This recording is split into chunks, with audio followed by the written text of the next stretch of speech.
What's good? All right, we on. All right. What's happening, man? What's good? Rock 03, what's going on, man? Woodstar TV, Happy New Year, man. Happy New Year.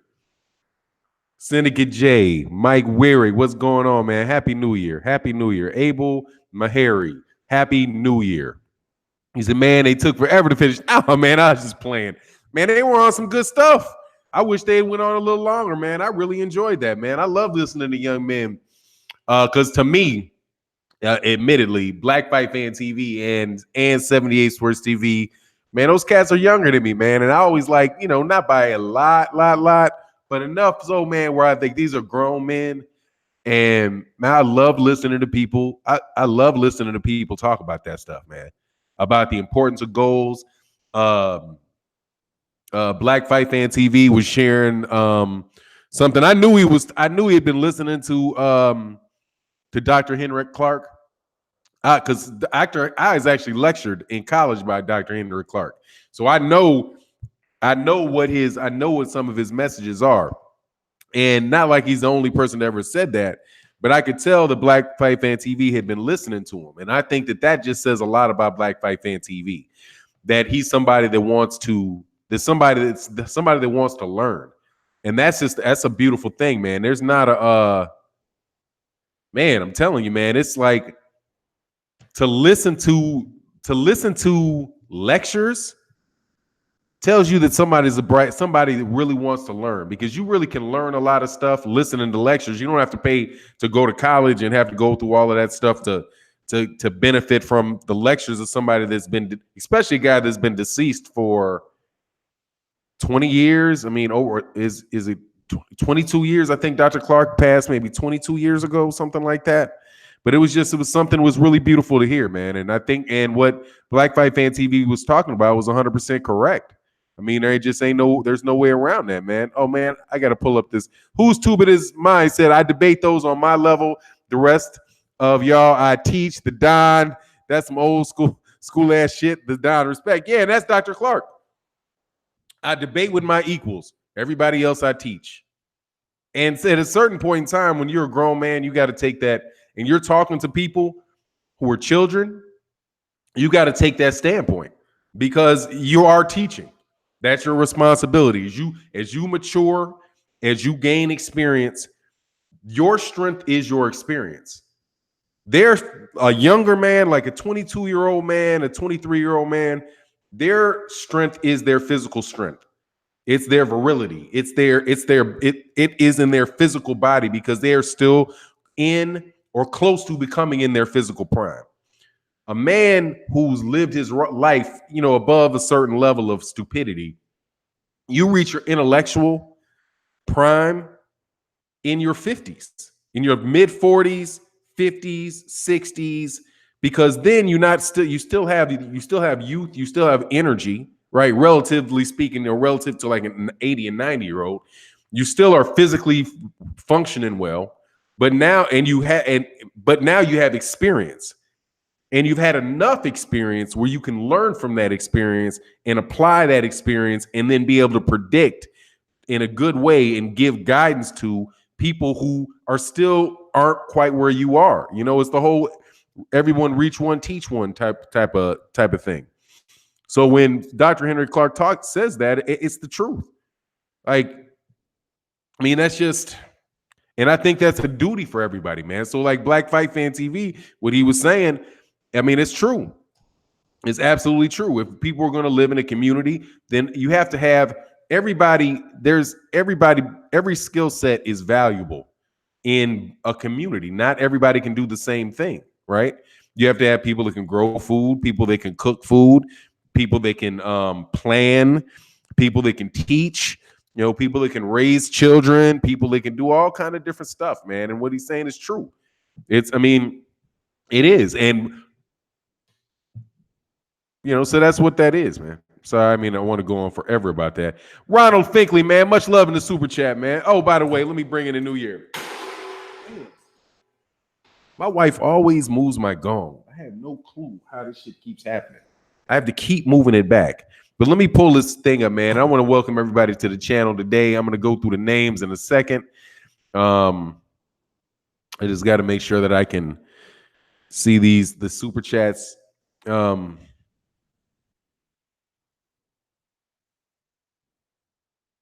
Man, these dudes are morons, man. I swear to goodness. You UK dudes, what's wrong with you, man? Like, what's wrong? Ronald Finkley, man. Let me say what's up to everybody, man. He said, speak on the importance of getting trades. Much love in the super chat. Absolutely. Absolutely. And top of the year to you, Michael Weary. Here's the thing. Here's about trades. The way that I think of trades is this. You have to be able to walk out of your house and do something that gives somebody else value, right? Somebody needs something done, and you have the ability to do that for them. Okay? They have a value for you. They get, and that's money, right? So you have to get something everybody has. It's a skill. Let's see, for me, people say like a trade. Like, to me, being a medical doctor is a trade. Being a lawyer is a trade. Being a plumber is a trade. Being a electrician is a trade, right? Those are all trades.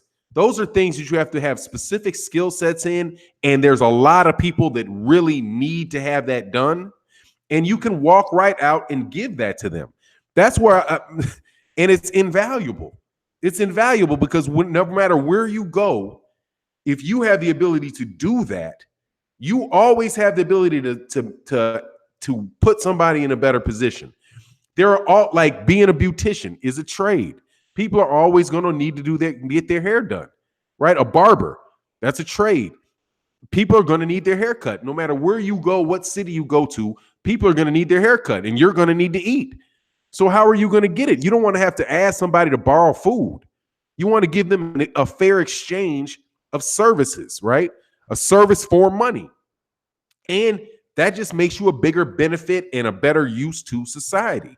And you don't have to go to, like, when I see people that go to college, right? Like, you separate, you think that, okay, I need to go to college so that I can get a college degree, and I get that college degree, then I can get a job.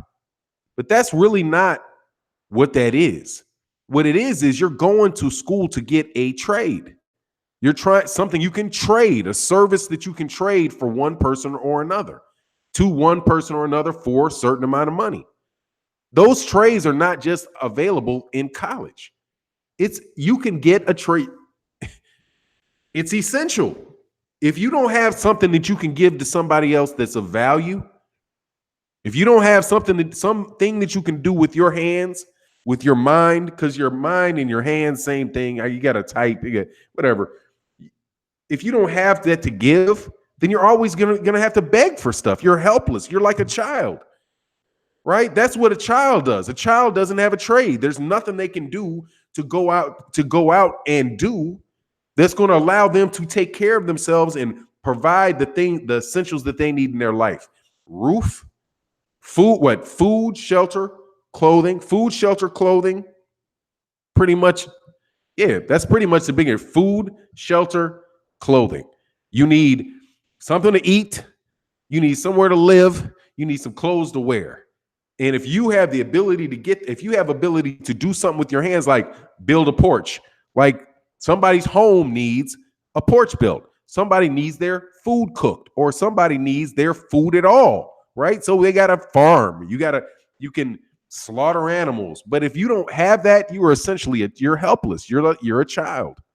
You're a child. And that was a big problem with, like, manufacturing, right? In Detroit, a lot of people, what was their skill, right? Their skill was on an assembly line, picking something up from here and moving it there, right? They're on the assembly line. Once that shuts down, where are they going to go?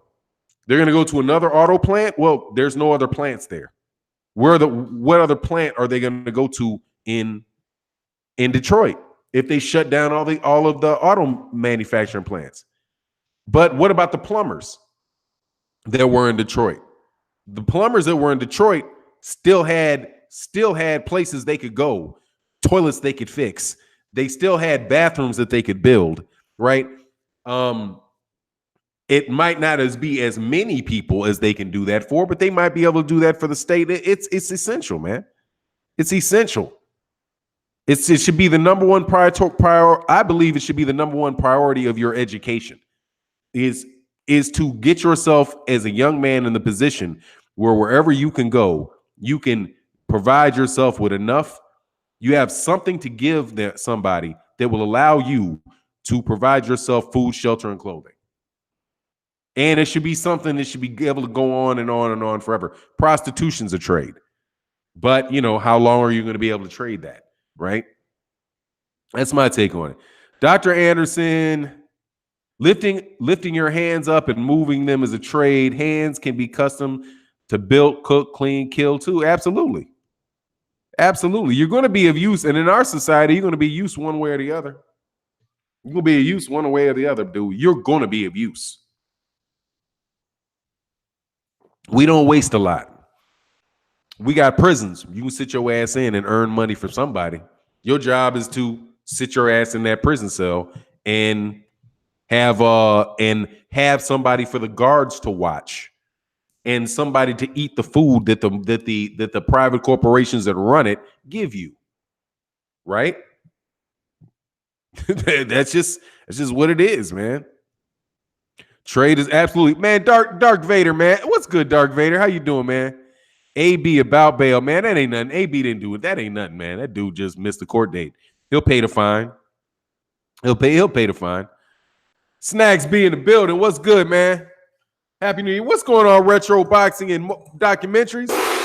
Much love in the super chat, Snacks B. Thank you, sir. Let me make sure I didn't miss anything. But yeah, man, for me, that's the whole trade. That's the whole trade discussion, man. Mike Weary, you got to have something. You should absolutely try your best to have something that you can walk out the house in that is going to be of use to somebody else. And there's a million different things to do, man. You got people who have a trade like Blu-ray, right? He's a physical trainer. That's a trade that he has. He knows how to do that for somebody else. He doesn't have to give somebody. You don't have to work for a corporation to provide you an opportunity to do that for them. One of the best trades, I'm telling you, in the information age, one of the best trades is being a security analyst. You know how much motherfuckers make? God, dog. The salesman is, I guess it's a trade, but that, oh my God, it's so risky, man. You got to have a skill to do that, but the people that you're selling will always have a job, right? So if you work in IT sales and you're selling you're helping deal with people with to secure their corporate networks. You can make a pitch to them about what they're going to do. You have the business owner that owns a business. You work for them, but the people that can always go around, always are going to have the job, are actually the network engineers that can test the network. Those guys, man. That's a trade. Computer programming is a trade, and it's something that is so suitable for many people who think like the musicians. Like if you like music, that's a trade too. But if you really like music, if you're a young guy and you really like music, like you can play the piano, right? You like making beats and all that, dog, I'm telling you, computer programming will suit you because there's a certain meticulousness to that's in the nature of a musician, somebody that wants to engineer, right? Somebody that's really willing to take the time and to listen to little things that most people won't do or don't hear or don't. Those musicians, man, those dudes pick up a computer and once they want to learn how to build a piece of software, man, they are some of the best developers. And then this cats can walk around making $100 an hour. It's a great trade. My trade, man, dude, it is a lifesaver to be able to pick up a contract and know how to read it.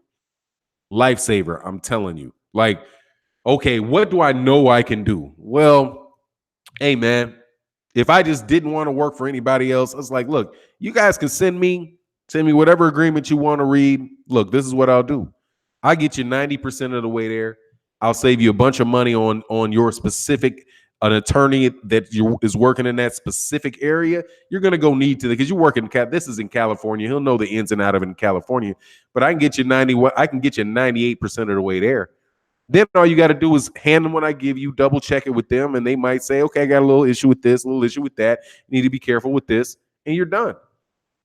But you got to actually have this. You actually have to have the skill and the experience to do that.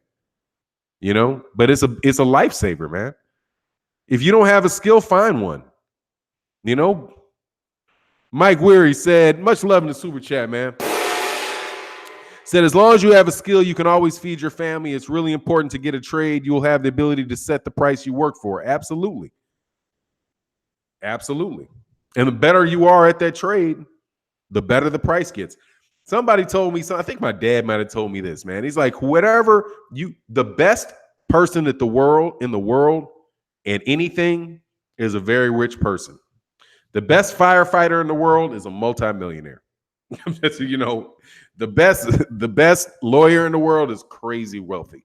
The best computer programmer in the world, crazy wealthy. The best plumber in the world, crazy wealthy. Best dentist in the world, crazy wealthy. It's just but you don't have to be a professional athlete, man. And that's the thing. That's the transition, I think, for Black people that is important. Now, I don't go with what a lot of people say. Like, I think that's Claude Adams that says we're addicted to balls, right? Like, we got this unhealthy fixation on sports. I disagree with him. I strongly disagree with him. It's just the problem with Black people, the problem with the fixation on sports and young people is that's the end goal. Sports in and of itself teaches you every skill you need to be successful in other things that you do. The same person that is willing to sit up there and shoot 100 jump shots a day, hit 100, 200 jump shots a day, that are willing to go to the gym, that are willing to do the push-ups, the sit-ups, and all that stuff, if they take that same work ethic, that same discipline that they have there, and they just spend 2 hours a day learning how to build a porch, right? Learning that same discipline. Well, how do you know how to be successful? You already know how to be successful. What you did to be successful in sports, you have to transition that to something else. You need to be as detail oriented as you were there. Because if you're not detail oriented, if you're not resilient, if you haven't set goals in sports, you're not going to be any good.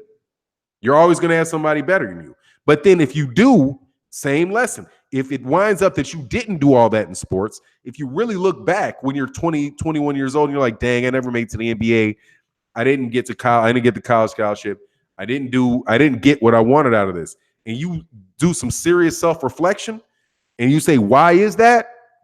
Well, I didn't go to practice. There's a lot of days I didn't go to practice. My coach told me that I got to bend my knees, stay low dribbling. I didn't do that. When they told me how to work my footwork, I didn't really pay attention. I was tricking off with girls.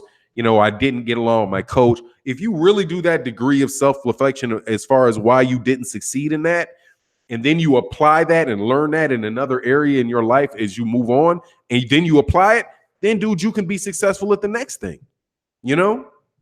Like that creep. Woody Allen said, man, what is it? 90% of success is showing up. Just be there. Go to practice. Go to work. Try. If you got to work, if you're trying to master that skill, get up in the morning and practice it. Practice it. Learn how to do it. Spend and invest your time, and then be productive. That's why I really do like, almost more than anybody, man, I really like Neely Fuller Jr.'s conversation about try to be as constructive in everything you do, you think, and you say. Because in order to be constructive, you got to figure, okay, what am I being constructive at? What am I trying to build? Right? That's what constructive means. You're constructing something, right? Non-constructive is you're not building something. You're not working towards something. Constructive is you're trying to build something. What is it that you're trying to construct? So what is your goal? What is your goal today? And then how does that feed into your goal this week? How does that goal, how does that fit into your goal this month? How does this fit into your goal this year, right? And if everything that you do, if you know where you want to go and everything you do, you say, and you think, right, points you in the direction of constructing that end result, then you're going to be more success. You're going to be successful. But if you just blindly live your day reacting to whatever is going on, right? With no, you're going to be running here, then running there, then running here, then running there, then running here, then running there. And you're never going to actually you're never going to construct that one thing that you want to construct, you know? And I think that is more important than the message that John Henry Clark had. Because I think what John Henry Clark it was true. But how do you get to the point where you can do that? We live in a society that we live in. It is what it is. We can't just change it. It's not going to just miraculously shift tomorrow. But as individuals, right? That's why I like the United Independent Compensatory Code concept. Blah blah blah. Forgive me. That's why I really do like that, because it's about what you and I can do as individuals. We can be united in our approach as individuals. You, Snacks B, or you have a goal that you want to meet. Like we have a New Year's resolution, right? We have a New Year's resolution. What's my New Year's resolution? This is what the goal that I want to have this year. One of my goals is I want to be in physically very good shape. Okay. I want to be I want to be strong. I want to be lean. My focus this year is getting in good physical condition. How am I going to do that? I have to have a plan today. What I do today has to work towards that goal. What is it I'm going to do? Well, I worked out yesterday and the day before. You build your muscles when you are resting. So today I'm going to rest. Because I want my body to recover from what I did yesterday and the day before. If I don't do that, then I'm more prone to have an injury and I won't be able to work out the following day. Right? I'm not going to eat till 1:00 because I need to make sure that I keep my eating window within a certain amount of time, right? Because I don't want to put on too many calories. But I don't want to get on some crazy diet because I know in my personality that I won't be able to keep that up for a long period of time. But that's my goal that's what I'm going to do today. I'm drinking black coffee in the morning. Black coffee is going to keep me feeling less hungry, help me along with my goal. Right? So, and I try to do that every day, right? Every week, every month. And then by the end of the year, I might not look like The Rock, okay? But I'm not going to look like the Blob. And that's my point. You work towards that goal. Will I make it? I'm going to make it today. I'm going to make it tomorrow. Did I make it this thought? Did I make it this hour? You know what I mean?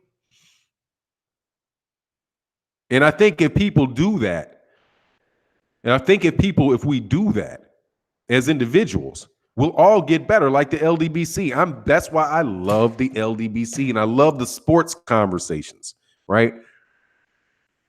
In the LDBC, we have videos. I'm going to do this live stream this day. This is what I want to talk about. I'm going to do this 5 days a week, every week this year. That is my goal. I'm wake up in the morning knowing I have to do that. And over the course of a year, if my goal is I want to be to 30,000 subscribers by May of 2020, okay, or if I want to be to 30,000 subscribers by May of 2020, then these are the things that I have to do, right? And then the question is, did I do it today? All right? Did I do it? No, I didn't do it. Well, hey, man. Main Boxing Biker said, I'm going to follow your plan on breaking down my plan for the year into a plan for every day. Yeah, and every thought, speech, and action, the best you can do it. But if you have a plan, exactly, you work back to the day, right? What am I going to accomplish today? And how does this, what is what you're doing right now? Is it contributing to, or is it contributing to, or is it not contributing to your end goal? And if it's not contributing to your end goal, then you need to try to figure out what you can do that is, right? And it takes a lot of discipline to do that. What a PG 113? What in the world could you possibly be complaining about?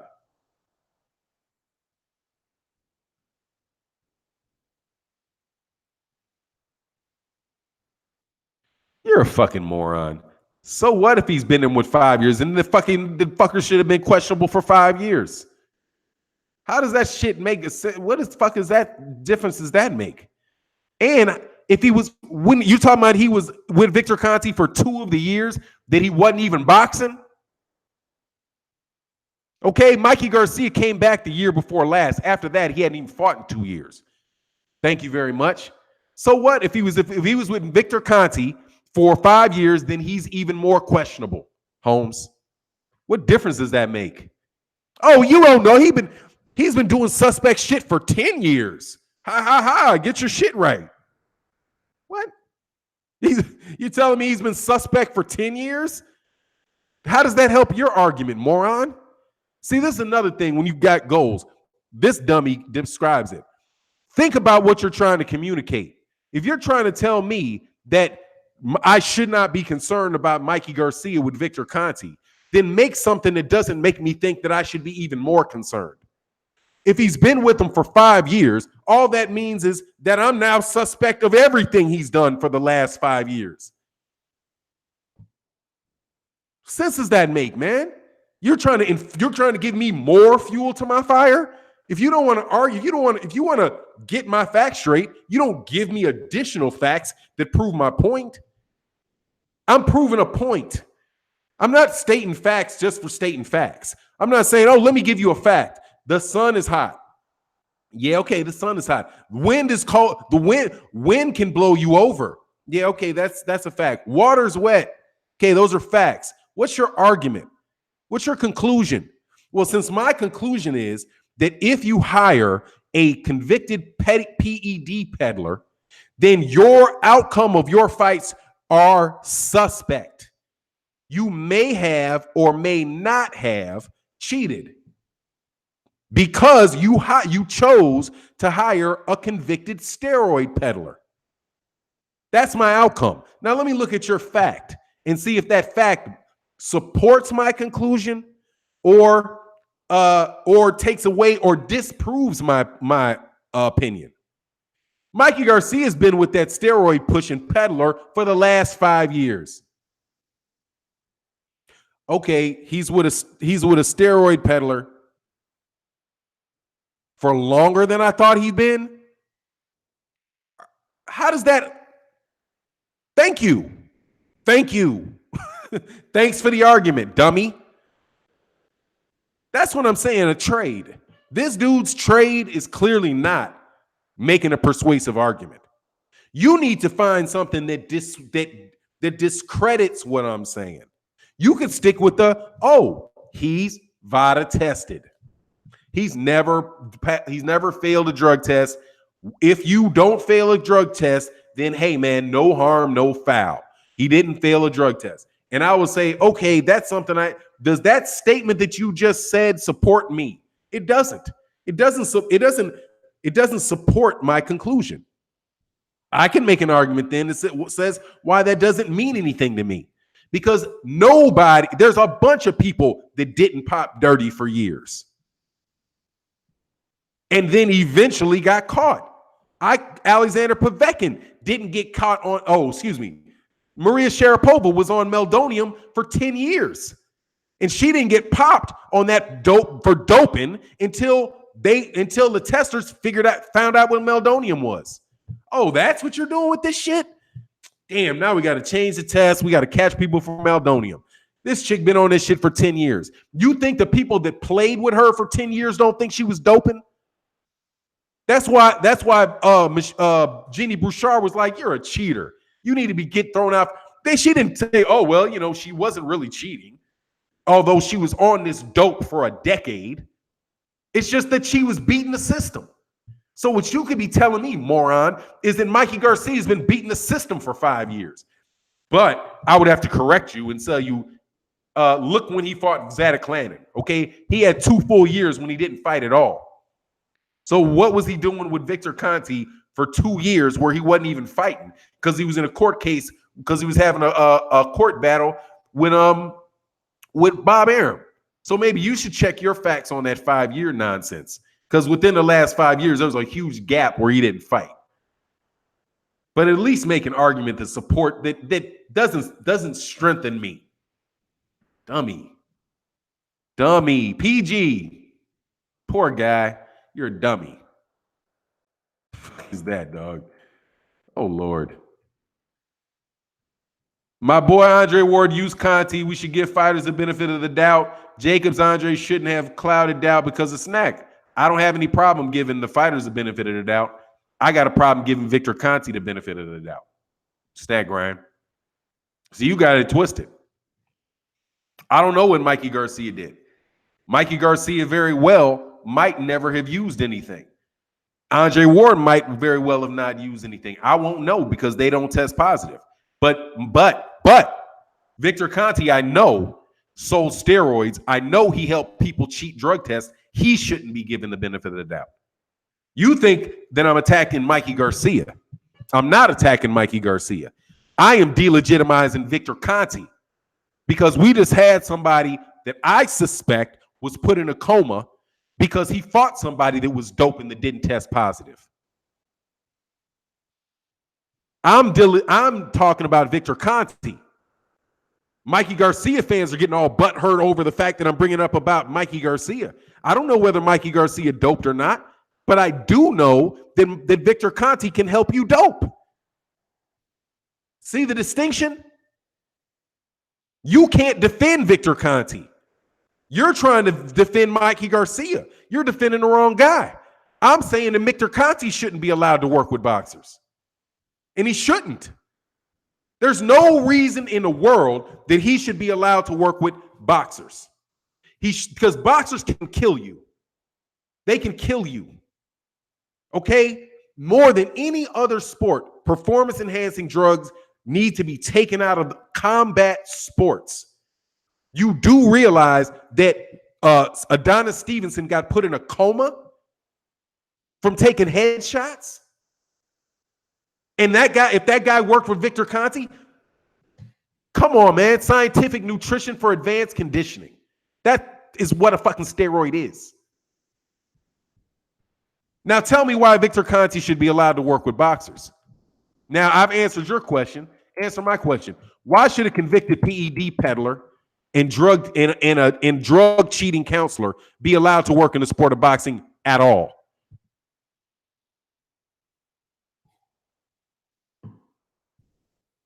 I'm waiting.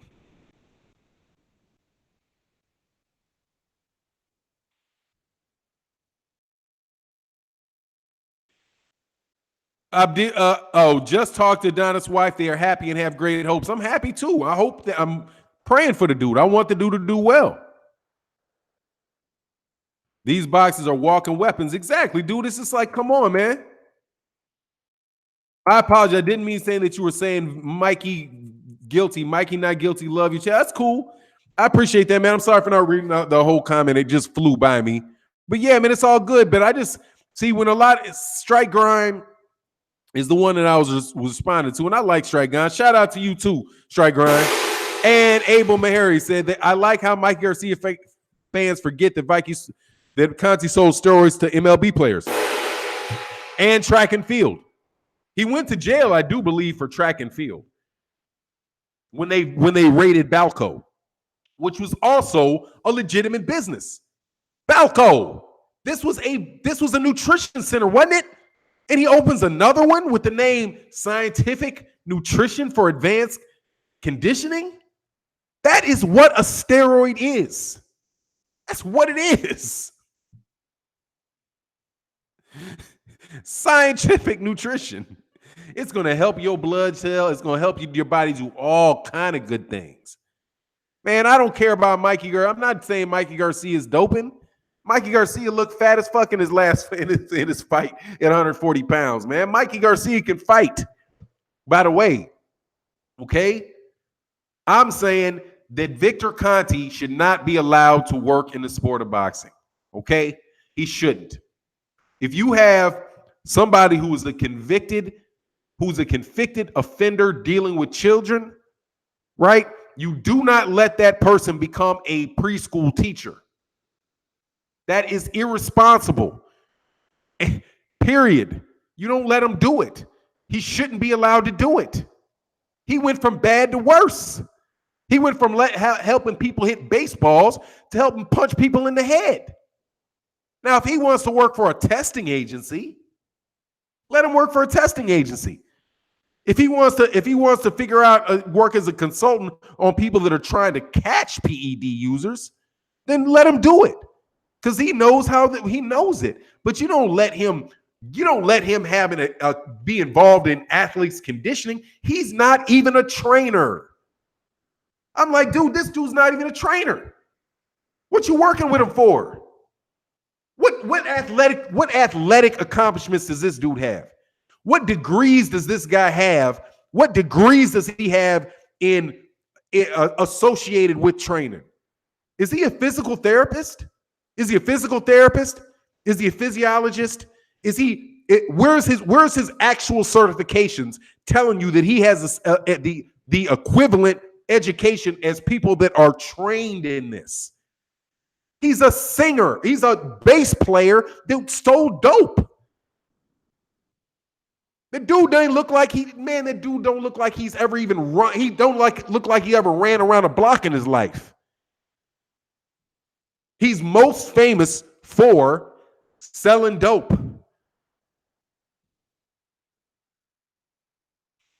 Conti worked with the chemist to create a steroid. His intent was not to provide PEDs, but to develop them. No. If he worked with the chemist made him. Okay? No, he's marketing. All right? I can tell you right now what this thing is. You get what his thing is. You have salesmen in this world, and you have technical people. Technical people typically are not very good salesmen, because that's all they want to do. The guy that's making the drugs, they're the ones in the lab with the rats. They're the ones that are understanding the chemistry. They're chemists. The chemists are the ones doing that, not him. He's a bass player. He's not doing that. They're doing that. He's selling it. He might find the money, right? He finds the money he might even find the money to get the lab, right? Hey, man, I got this guy, money laundering, right? Let me get this money. I got the money. I can get the lab. I can get you all the equipment. Just what kind of equipment do I need? All right, how do you say this? What does this do? And the salesman listens. The business owner listens, right? And the salesman sell. I can find the athletes. You give me the product, I find the athletes. Peanut butter and chocolate, baby. I'll be the one in the front. That's like Nick Bollettieri, who was a Hall of Fame tennis coach. Can't play his way out of a brown paper bag. Okay?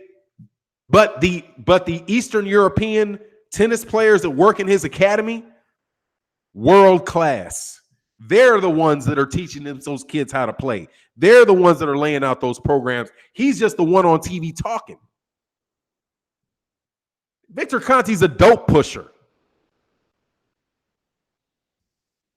It would not take me long. I promise you. It might take me 6 months tops. If I work with a chemist, it might take me 6 months tops to learn what that dude knows. I promise you. Give me a PED expert chemist in 6 months. I will listen to that dude for 2 hours a day, walk through the models with me, tell me, okay, how do you do what you do? Okay, what does that do? So the effect on the body is what? Okay, so what's the difference between this one and that one? A series of questions. And before you know it, I will have I will write an argument.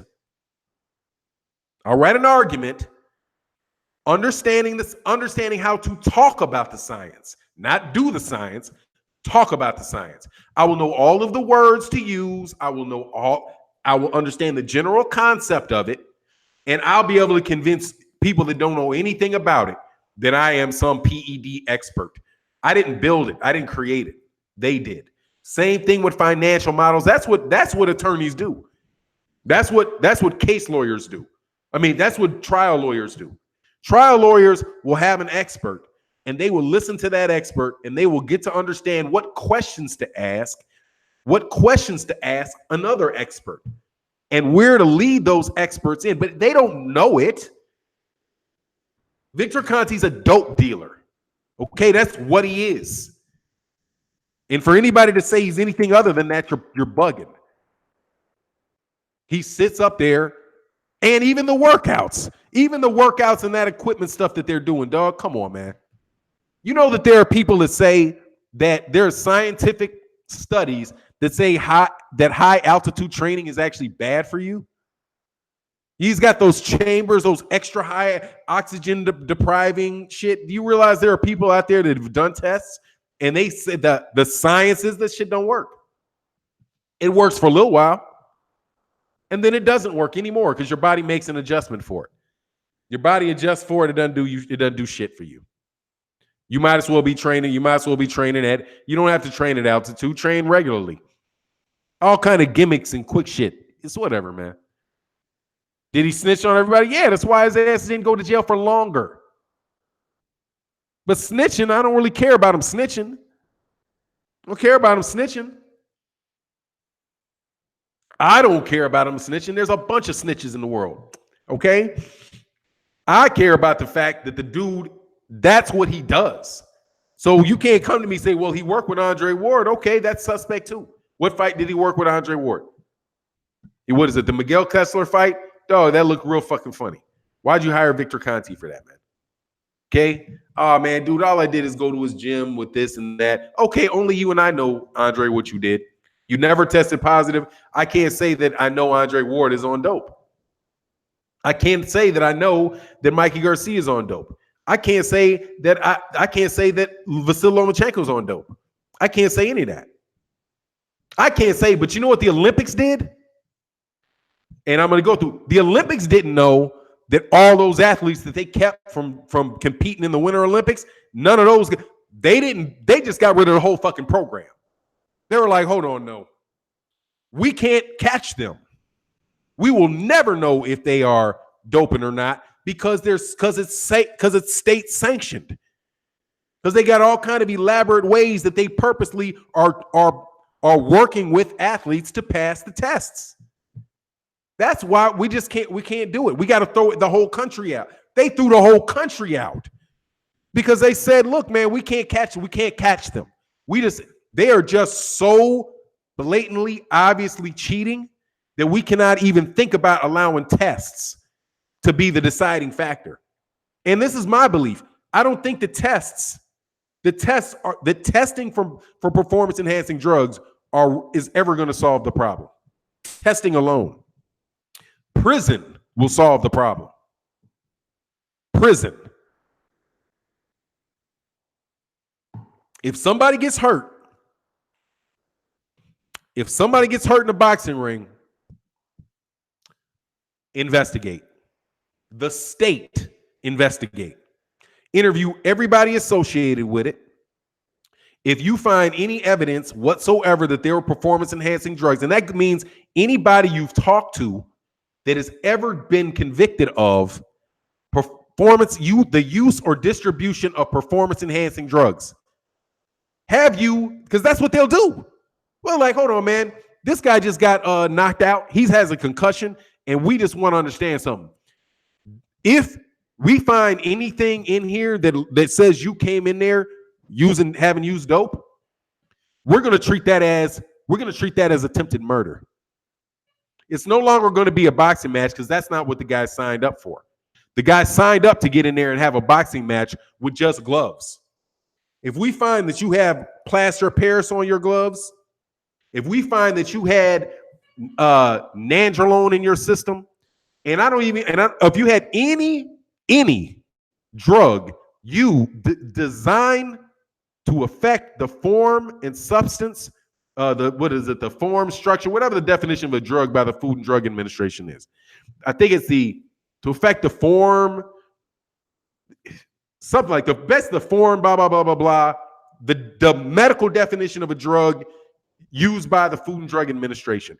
If you used anything that was designed for that, and what we believe was with the intention to get those benefits, then we're going to charge you with murder.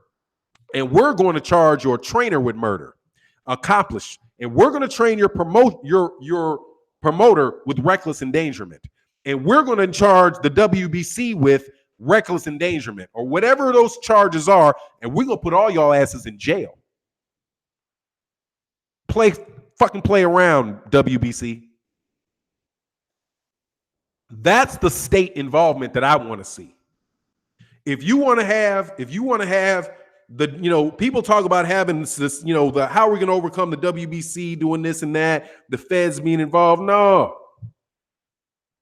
If you on dope, if you were found to have been dope in that state, then you get charged with a crime in the state you fought in. And if you bought it in one state and you used it in another, you go to the fucking feds. Then it becomes a federal case because it involves interstate commerce. Because it was involved in two different states. And let me guarantee you this, it's all interstate commerce. That's feds. I would want the feds to do that. I don't care about your legislation, all that shit. You get some dope in your system in this mug and let us find out about it. Your ass will be in a federal pen for 15 to 20 years. And guess who the first person they're going to look at is? Victor Conti. They'll be like, who'd you work with? We worked with Victor Conti. Oh, you worked with a convicted PED peddler on your nutrition? Pull the sheets out. The first person they would look for is people that work for Victor Conti. Man, that's the solution. Jail. Jail. I don't care. Not VADA, WADA, UCAD, none of them. Not the WBC, not the WBA. It's called the FBI, the DOJ, okay? Federal Bureau of Investigation, Department of Justice. That will get that shit up out of there, okay? And for attempted murder. And any other charge that they can come up with, dog, they will get out of that shit quick. They'll be like, oh, no, we're not doping here. So sorry, nope, it's too much of a risk. What is in this shit? What's in this shit? Hold on, man. You can, hey, man, you can make millions in this fight. Just go up 2 weight classes. Man, if I get caught with this shit, I'm going to do 30 years in the pen. Nah, I'll stay in my weight class, dude. No, thank you. You have some diuretics or some shit? Something that I can go down in weight, not up? They won't do it, dog. I know you're not an MMA fan, but have you seen the John Jones stuff with PEDs? No, I mean, I know that he was doping or whatever. And I know that he got caught doping or whatever. But I'm telling you, I don't care. Y'all think, see, this is your corny ass argument. Some of you corny. Oh, but if he was black, you would be. No, I wouldn't. If you black and you attempt to murder somebody, or you do something so reckless that you wind up killing somebody, your ass need to go to jail. I don't think that jail is something that shouldn't occur. You know what I'm saying? I just don't think that, I don't think that a lot of things that people go to jail for that they should go to jail for. I don't. You know what I mean? Like, you don't pay your parking ticket. Jail and prison, by the way, I know there's a difference between jail and prison. I use jail, forgive me, but I mean prison. I mean the federal, state, local, whatever, the jails, the prisons, okay? I'm talking about whatever it is. If you get put behind bars, I don't think that somebody that doesn't pay their parking ticket should be put behind bars. I think that's ridiculous. Absolutely ridiculous. The punishment doesn't fit the crime. He parked illegally in the street. Why are you putting him in? Why are you locking him up? He didn't pay a fee he couldn't afford. Why are you locking him up? Why are you putting shit on his ankles? That makes no sense. He's not any danger in anybody. It's not a public danger to park on the street. It's not. Whatever other punishments you got to find a punishment that does not include putting somebody in jail. But if you put something in your body that allows you to get to have extra endurance in a fight and gives you an unfair advantage, and that advantage can result in the death of somebody else, and they don't know you did it, then That means they didn't consent. Because right now, if somebody gets hurt in a boxing ring, it's because they consented. I boxed you, I consented. I knew what my risk was, but I consented under certain things. I didn't think you could bring a gun in there. I mean, yeah, you think, yeah, I agree we can fight, but there's certain rules. Part of the rules is it's just your body. It's just the only weapons you get to use is your gloves. I didn't sign up for you being able to inject ram hormones into yourself. I'm not trying to fight a fucking chimpanzee mixed with a cheetah. You know what I'm saying? Like, what the hell? Go to jail. And if it winds up that the guy, not if he just loses the fight, right? Because obviously, if he just loses the fight, okay, he lost the fight. But if he pops up with some injury 3 weeks later and he go, man, dog, or in the ring, dog, you going to jail forever and ever and ever. And we're going to use it as a deterrent. A deterrent. Like when Antonio Margarito got caught with them gloves, what he did to Antonio Margarito, that immediately turns into attempted murder. Because hold on, man, we gotta pull the sheets out underneath, and under penalty of perjury. What do you know about this, Bob Arum? Who bought the raps? Where'd they come from? Have they ever used this before? And go through everybody involved, and if somebody says, "Yeah, well, you know, look, man, I'll cut you a deal," just like they do everybody, I'll cut you a deal. Okay, we know you did it. Okay, we know you fucked up now. You know, do that to them. Put them under that heat. Get somebody to pop. Investigate them for a year. Let them feel comfortable. Raid their shit. It'll stop it. It'll stop it.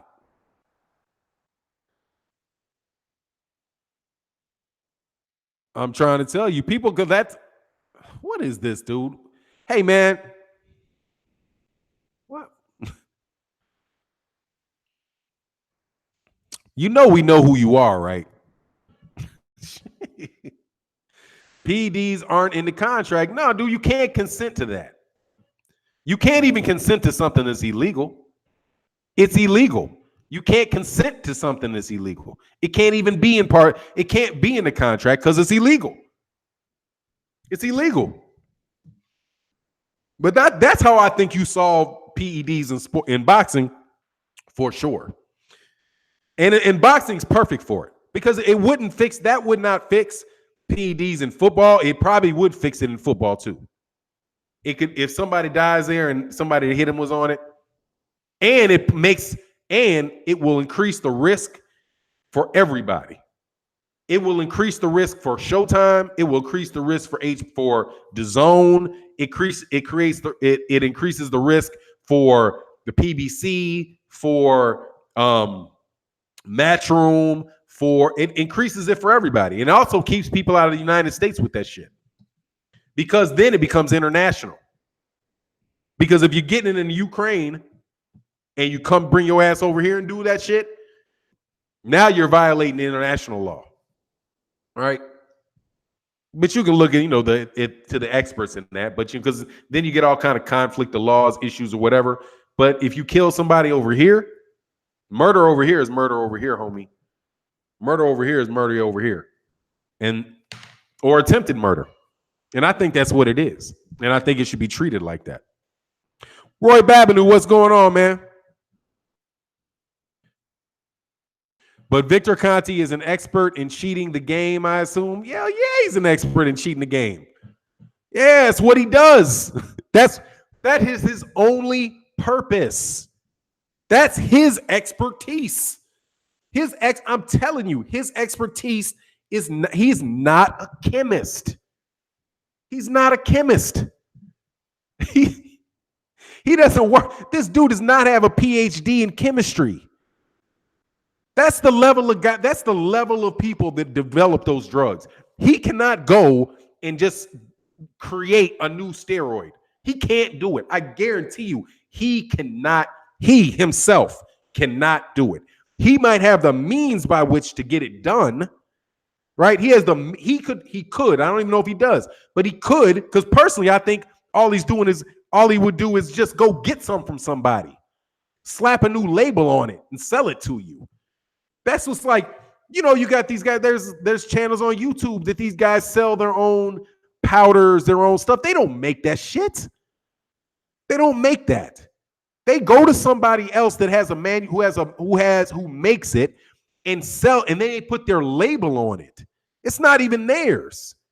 Do you know, like ketchup, that Gold's ketchup, there's like a bunch of different ketchups that are sold with different labels around the country, and they all come from the same company. What they do is they make the ketchup, and then they strike a marketing, basically a marketing and distribution deal with local people. So it's Gold's ketchup in this state. It's whatever Bumblebee ketchup over here. It's Blacksmith's ketchup over here, or it's Wendy's ketchup here, and it's Chick-fil-A ketchup over in that restaurant. That's what they're doing. You look at there's a channel, I won't say anybody's name, but you look at their particular product. You think these guys have enough time and the skill to not only be a physical therapist, have a YouTube channel, have their own personal training schedule, and develop protein powders? Morning, night, and evening protein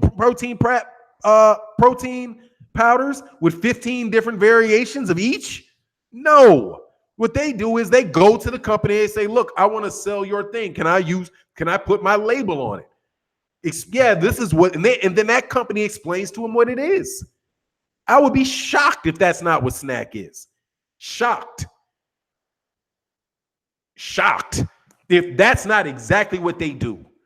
Which is why I'm like, dude, why in the world would you even deal with the guy? You can damn go to the factory that actually makes what they make, talk to a real chemist, and they can tell you what's going on. Man, let me tell you what you do here, what you do here, what you do there. And most of that shit ain't worth anything.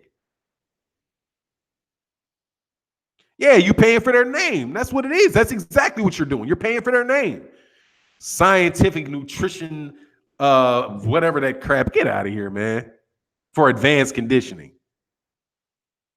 Tried that, Don. What's that? Yeah, that's what they endorse it. That's it. That's all that is.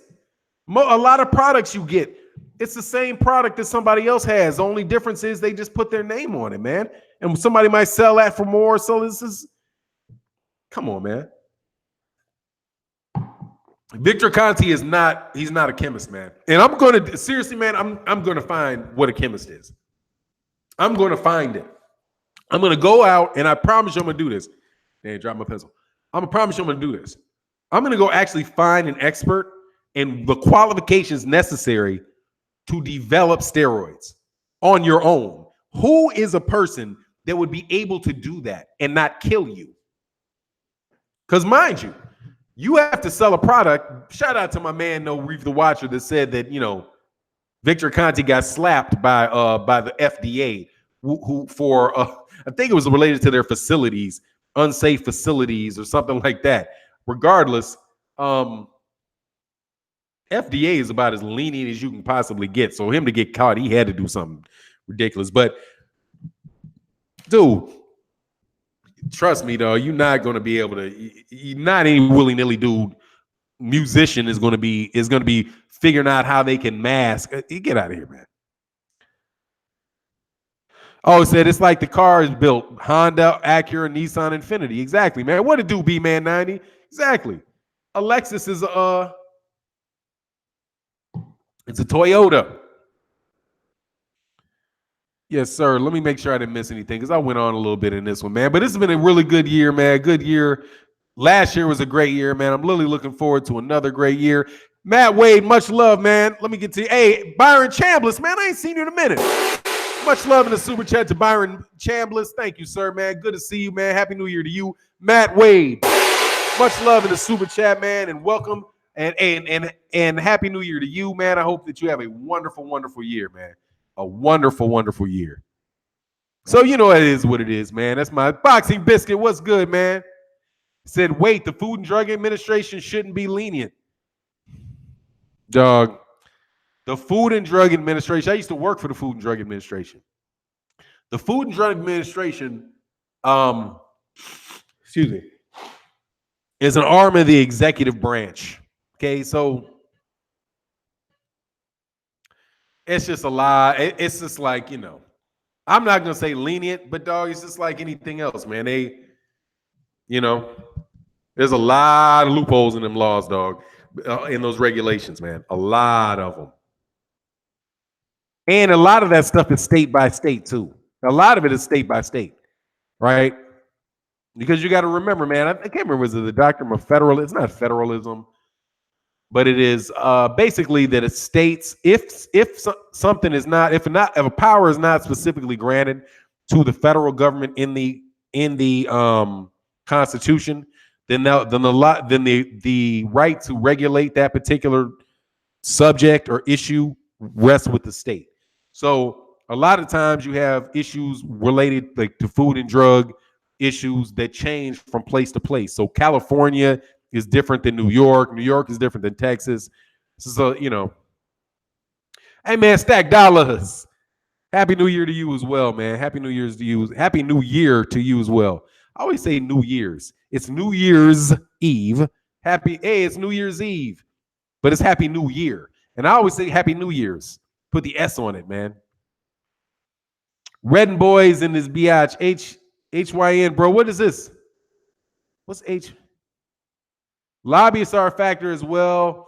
Who are the officials in contact with and for what ultimate purpose? Yeah, man, there's a lot of that. I mean, it's just see that, but on the real low, I think the feds can score some points in boxing. I ain't gonna lie. I think that they can score some publicity points in boxing. Because there's not enough money in it. There's not enough money in it to really screw with it. But then again, you set a precedent, and then if it falls over into football, but if they're interested in getting that out of there, dude, seriously, criminal, make it a crime. Like, it is a crime. You just got to force it. You ain't even got to change the law for that. That shit is a crime. But dude, seriously, Victor Conte shouldn't be allowed to work in that capacity. He just shouldn't be able to. And I don't care what it is. If his name is on it, dog, if he's involved, the dude shouldn't even be allowed in it at all. Okay, he shouldn't even be allowed in it at all. Not because I don't believe that. Just come on, man. And then as a boxer, come on, man. I'll say if you want me to get on Andre Ward, fine. I'll use Andre because Andre Ward got thrown out of there. I do believe like he had a bad breakup with Victor Conte. I don't know what it was, but I think he was with him for the Kessler fight, and I only knew that like years later, like now. So Cat's telling me about that. I didn't know that. Sorry, I didn't have a boxing channel. Oh, and by the way, too, your little corniness, you're being dishonest, okay? You can't tell me I didn't say anything about Andre Ward and Victor Conte because I didn't on my channel. I didn't do a video about that because I didn't have a channel when that happened, okay? This channel, I've been doing videos for about a little over a year and a half. This was an email, so you'll see that I started in like November of 2017 or November of 2016. I can't remember which one you'll see, but it was just YouTube. That's just when I had an email under a different name where I would go to YouTube. But I didn't start my channel actively doing videos on the channel under the name Fannon International Boxing, or Franz Fannon originally was what it was. I didn't do that until May of 2017. So if you want to tell me about any fights that happened or any issues that happened that I didn't cover before the channel was started, what you want me to do, dog? Okay? You just making some shit up to try to win an argument. And honestly, it tells you that you didn't really even look. You say you didn't do a video about this. How do you know? Did you look? Did you go through 1,000 videos and see and then listen to all those videos and see what I said and what I didn't say? Of course you did. So stop being dishonest, man. Hey, man, Ron Finkley, I'm as honest as I absolutely, yep. I try my best to be. Yeah, exactly, Schmitty. It's a crime. Yeah, it's a crime. Just enforce it. Yeah, you don't even need any new laws on the books, I'm sure. But I do want to tell you guys something. I'm gonna switch topics, man. Happy New Year, Ed. Listen to this. Now, this is going to take a little bit of stick with me on this. All right. So I was going back and forth with somebody because I love to talk on I love to have conversations in my comments section. I will, if I have the time and, I don't have another video where there's like a lot of comments going on, I try to talk. I'm in my comment section as much as I can. So somebody told me that Deontay, the argument that Deontay Wilder, Tyson Fury was the draw for Deontay Wilder in the Deontay Wilder fight. And I was like, man, come on, man. That shit is just stupid on his face. But people keep pushing it. I did a little statistical analysis of Tyson Fury's viewership in the United States. But I only took his best performance. His best performance. I didn't take his YouTube. I didn't take the 15 to 30,000 people that watched him on Showtime's YouTube channel. Okay. I didn't take that one. I took the Steve Cunningham one where he did 1.7 million on CBS. It was a CBS or NBC. He was on free TV. Tyson Fury is on free TV. So how do you compare Deontay Wilder and Tyson Fury's viewership in the United States? This is how I did it. We all know that there are different size networks, right? CBS and NBC are free television. They're free. Everybody has them, okay? CBS and NBC, let me just do something real quick. I'll pull out the number because this should be obvious to people. But some people are not from the United States. So you don't know.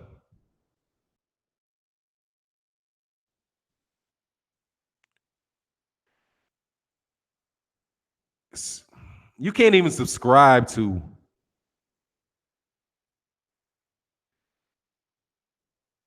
God, how many total numbers of CBS viewers? CBS total viewers.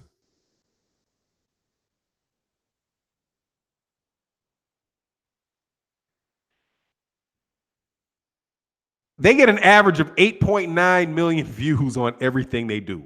So it's a way more than that. But just everybody has it. Say there's 300. Every TV that's operational in the United States has CBS. Okay. Huge network. 30 million, 40 million, 50 million homes. I mean, God dog, how many homes is CBS in? CBS homes. Let's look at this. But I'll break it down in a second. I'll get you to the way that I did it.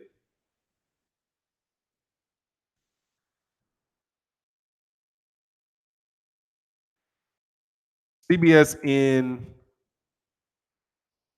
total homes. How many is that? Can't even get a number for it, dude. But pretty much, I don't know how many people. Damn, I hate that I don't know this. Total number of homes CBS is in.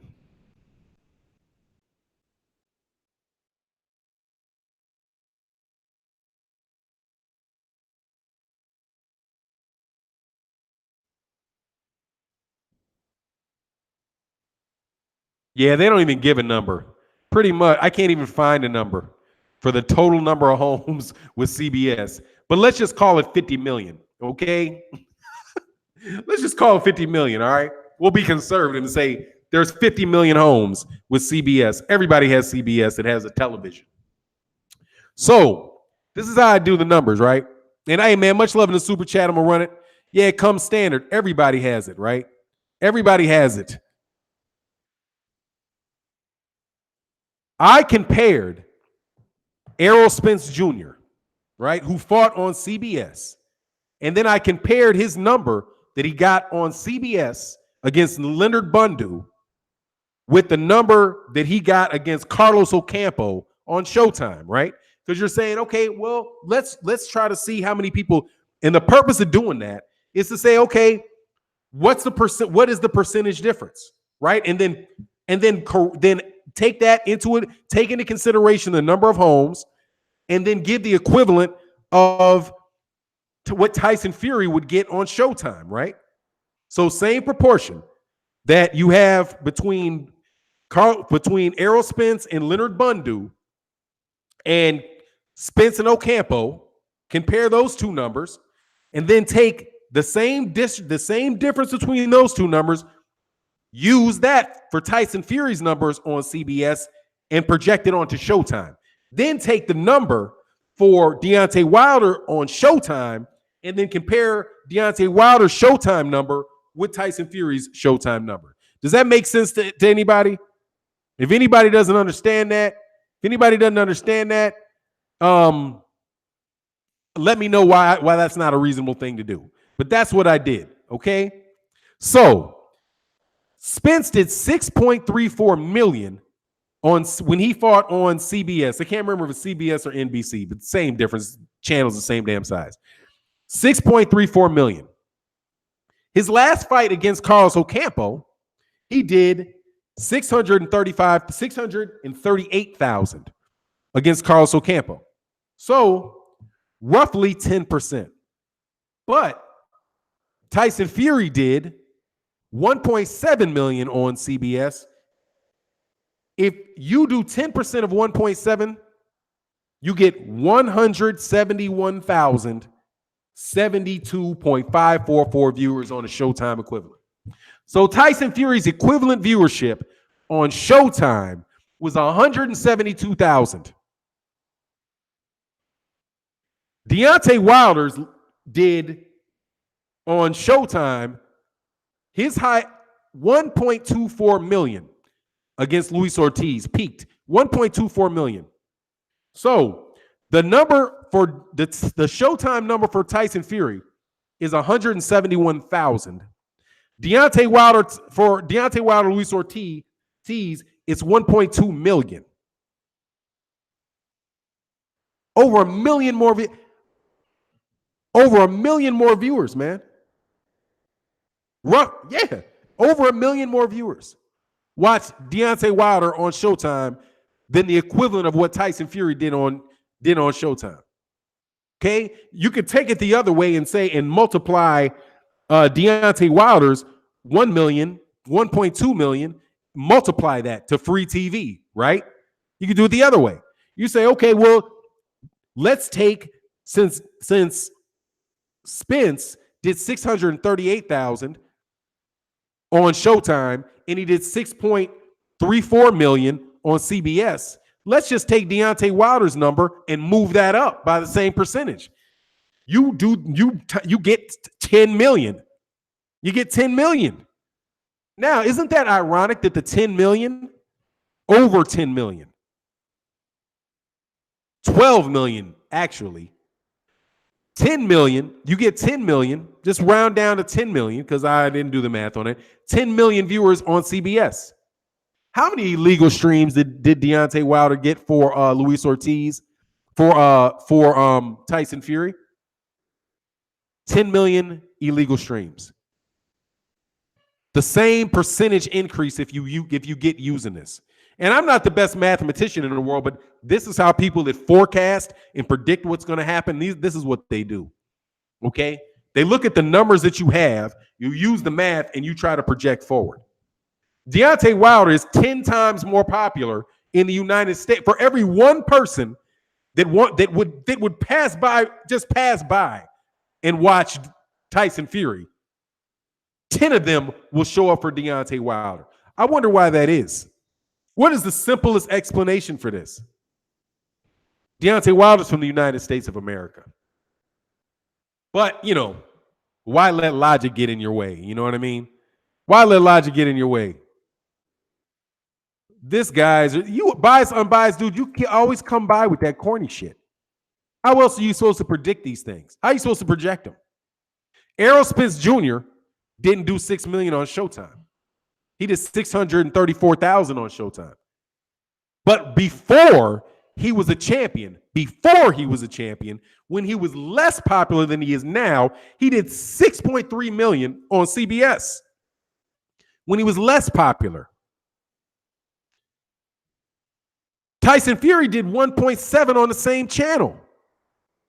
If Spence can do 6 times, almost not quite 6 times as many as Tyson Fury on the same channel, wouldn't you say that Errol Spence Jr. is more popular in America than Tyson Fury? Wouldn't you? Are you telling me that you think, dummy, that Tyson Fury is more popular than Errol Spence Jr. is in the United States?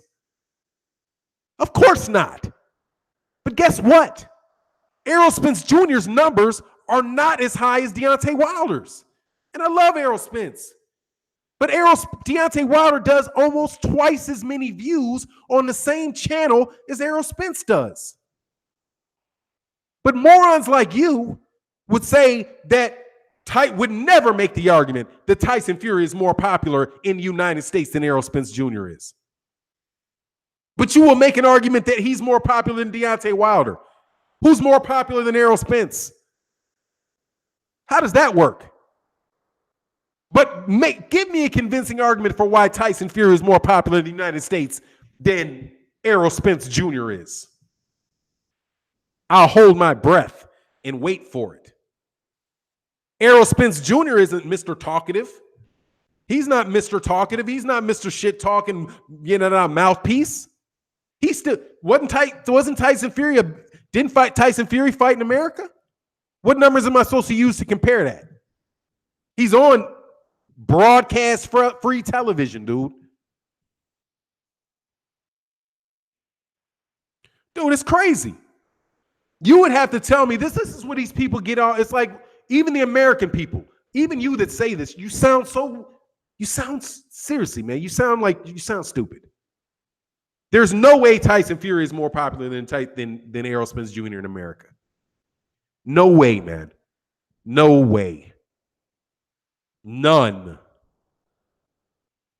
How could you believe that? Because you're telling me that. You're telling me Tyson Fury is responsible for that 350,000. Is telling me that that Tyson Fury is more popular in America than Adrian Bronner is. That he's more well-known in America than Adrian Bronner is.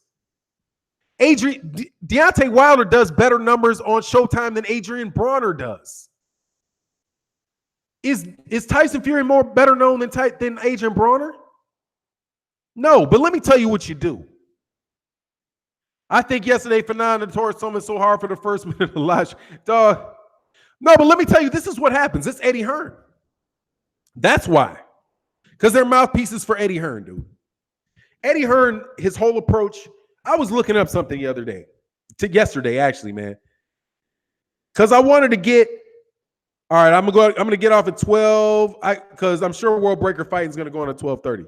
So I'll be on for a little while longer. But walk through this with me on this, okay? I did some research the other day on something called a fake negotiation. Because I wanted to get examples, documented examples of fake negotiations, where somebody enters into a negotiation with no intention whatsoever of having a satisfactory of reaching a conclusion. And I found it. And it's in the realm of politics. And it was in the 1980s. This particular example. It was one country who had a lot of power relative to another country. And they entered into negotiations so that they could keep the support of their citizens behind them. So what they did was they entered into the negotiation to reduce the number of missiles that each of these two countries had, right? It was a missile conflict. So country A, obvious, had no intention. No, because they were in a position of strength. They had no intention on entering into any type of agreement to reduce the number of missiles that they had. And they didn't want the other people to reduce their missiles either, because what they wanted to do was use that as a way to convince people in their public, right, that they were the good guy. But they really didn't want any outcome because it wasn't to their advantage to reach a negotiation. So what they did was they had this two-prong attack. They were going to enter into negotiations, and the negotiations were never there. If they entered into the negotiations and made offers that they knew were completely unacceptable and actually provocative towards the person that they were negotiating with. So if they had 100 missiles, right? Say they had 500 missiles, right? And the other guy had 100 missiles. Their offer was, look, I'll take my missiles down to 400 missiles, and you take your missiles down to nothing. And the other guy said, oh no. Then you're actually increasing your advantage over me, because now you have 400 and I have nothing. I can't protect myself at all. Why would I take that deal? Right? But in the media, they're saying we're having these talks, right? It was a fake negotiation. It was a negotiation where if the other party accepted it, they would lose. If they rejected it, they would lose. It was a fake negotiation, right? The other side of it, the other side of what they were doing was they were going to say any and everything bad about the other party as often as they could, right? They would put out a bunch of propaganda in the media about how these people were evil, how they were this, how they were that, how they were hurting their own citizen, how they were stealing, how they were thieves, all this. So, but the whole purpose of both of those was to continue to have the support of their citizens, their support base. Get it? Compare that to Eddie Hearn in this Deontay Wilder negotiation. He makes offers that he does not intend to be accepted. The standard offer for fights of this, for pay-per-view fights, are fixed fee, are flat, they're a percentage basis. For the first time they ever had a championship fight, a pay-per-view fight, they offer a flat fee, which they know Deontay Wilder's not going to accept. And when Deontay Wilder acted like he wanted to accept it, all of a sudden they've got something else they got to do. They got to pull that off the table. But what are they doing at the same time? Every fight Deontay Wilder has, they try to discredit him at every step. Doesn't Eddie Hearn have something to say about every fight Deontay Wilder has? Luis Ortiz fights too risky, it's stupid. He's an old man, but yet he's too dangerous. He shouldn't take this fight. Eddie Hearn has something to say about everything Deontay Wilder does, and he's constantly in the media doing it. The Tyson Fury fight's not going to happen. The Tyson Fury's not going to happen, because Tyson Fury is, they didn't agree to the fight. Oh, there was only 8,000 tickets sold. Oh, they're doing this. This is bad. This is bad. That's bad. Everything that he can say in the media, he's constantly giving his fan base things to say. And what is it that when you have your channel or you're in the comment section, what do you hear those same people saying? Exactly what it is Eddie Hearn is saying.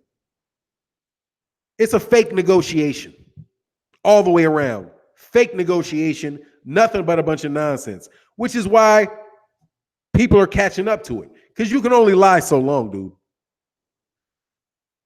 And he doesn't have the mechanism to straight up cover it up.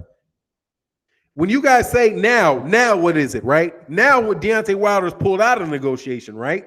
That's what he did. He said, I'm not negotiating with you. You're not serious. It's a fake negotiation. Just like that other country could have said, look, you're asking me to take my missiles down to nothing, and you're going to decrease yours by 400? You're going to decrease yours by 100? So now instead of having I had 200, you had 500, you've got 400 and I have nothing. I don't have any ability to protect myself whatsoever. No, I'm just not going to deal with you. I'm done. Then what does they do? Oh, they pulled out of negotiations with us.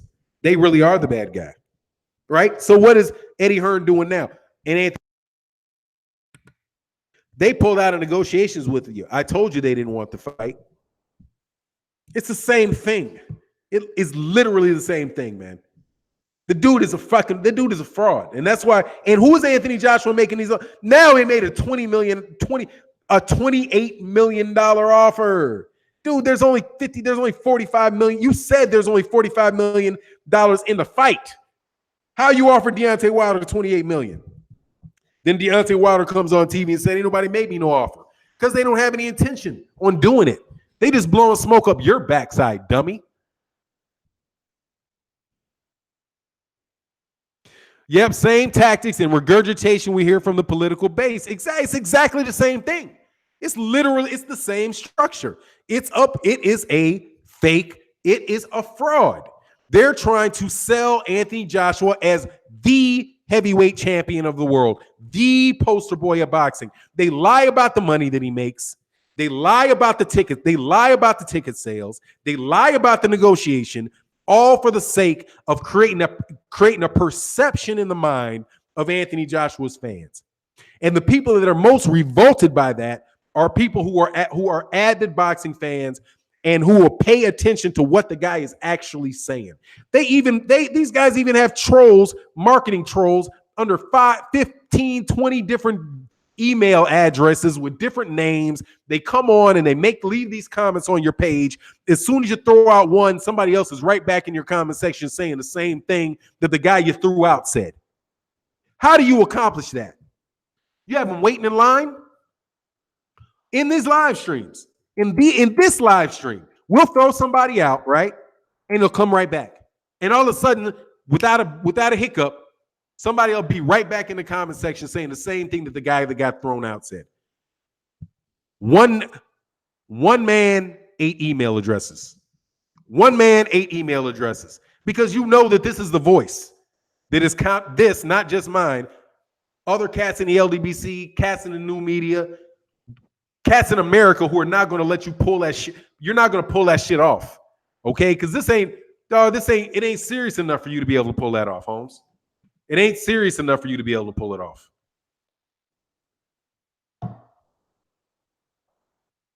It is. It's ridiculous. Absolutely it is. That's why you have in the UK, you had Anthony Joshua getting booed after the Dillian White fight. And Anthony Joshua has to be out there saying, oh, Deontay Wilder, if it's not Deontay Wilder, if it's not this, then it's you. Just as long as we know that I'm not really trying to make this fight with you. I really want Deontay Wilder, but I'm chasing him now.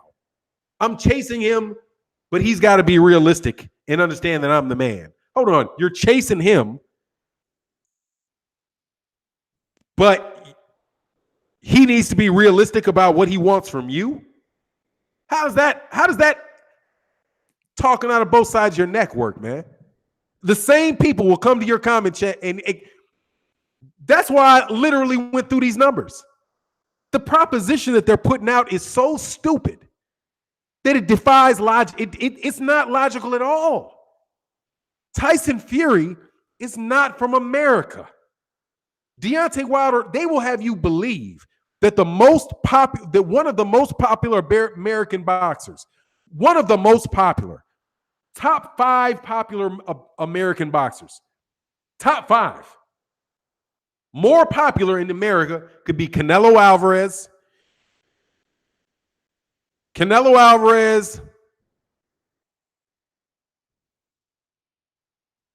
If you want to tell a story, believe Gennady Golovkin, right? Let's put Canelo Alvarez, Gennady Golovkin, Vasyl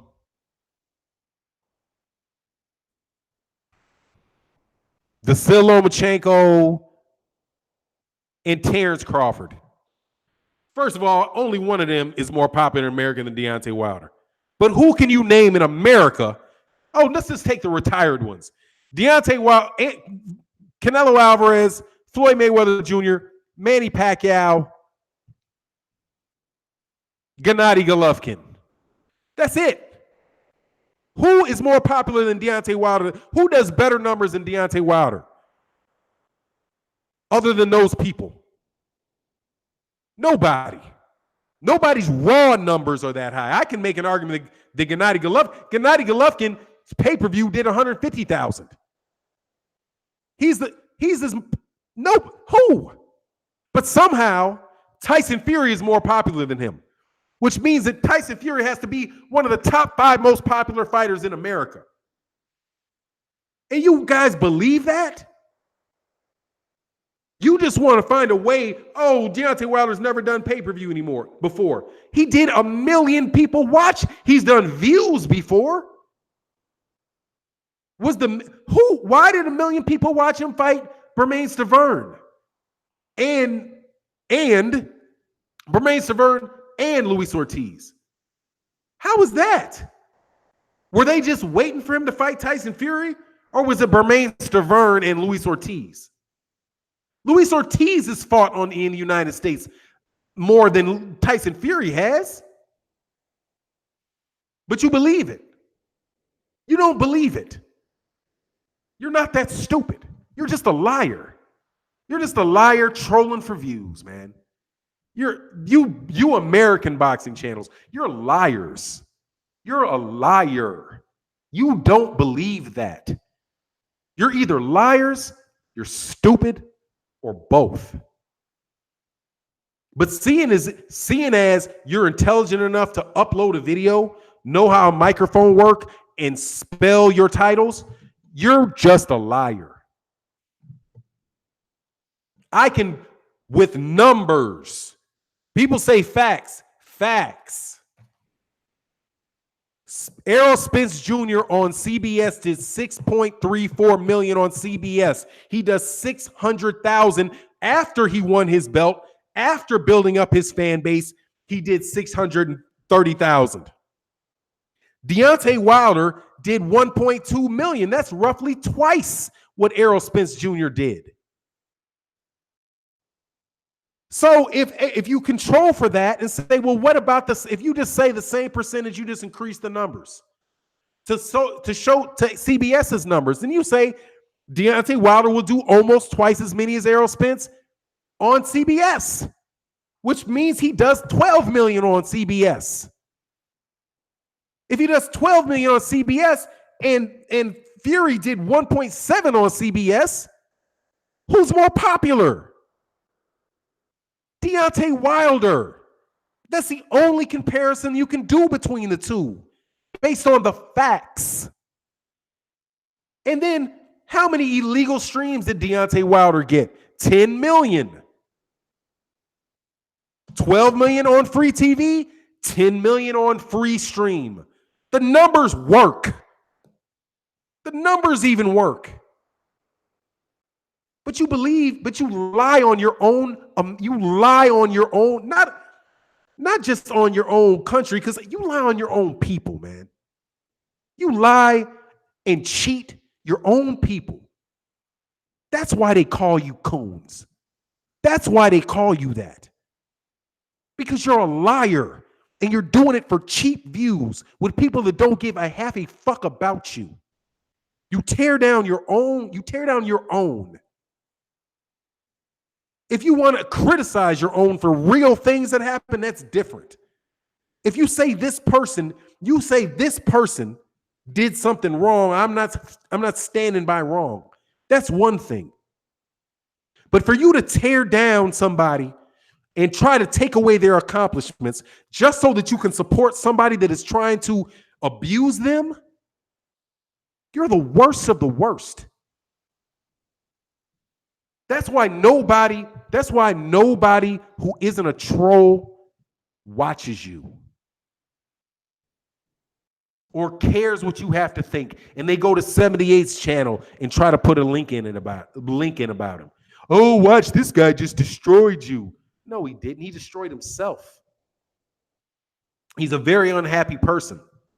She's a very unhappy person who can't find a way to connect with real boxing fans. So they connect with racists and trolls and casual propagandists. There's no way in the world that you can honestly believe that Tyson Fury is a top 5 popular fighter in the United States. No way. Tyson Fury is not more popular in the United States than Gervonta Davis.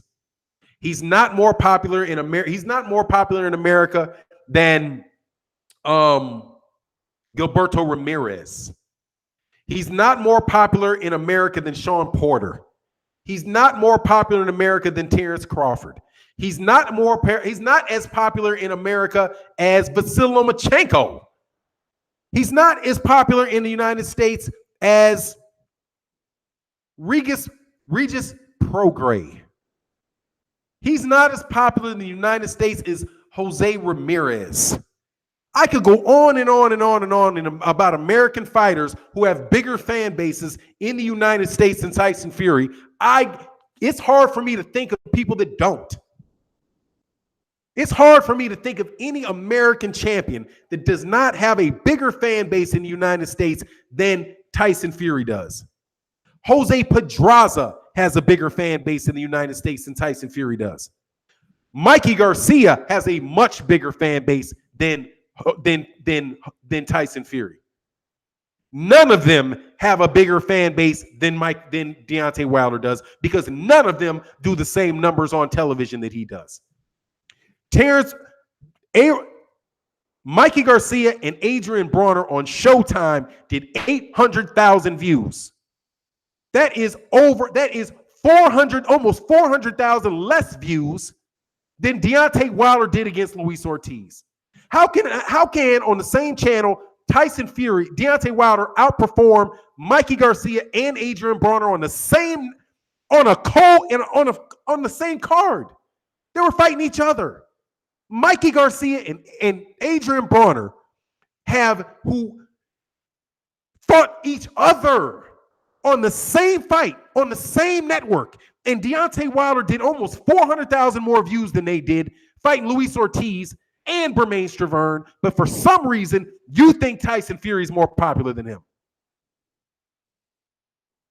You don't believe it. You don't believe it. You're a liar. You're a liar. And you don't debate with liars. Liars will just make something up. You can't lie with a fiction author. You can't debate a fiction author a fiction writer about his book. He'll just write something else in there. He'll just write another fact.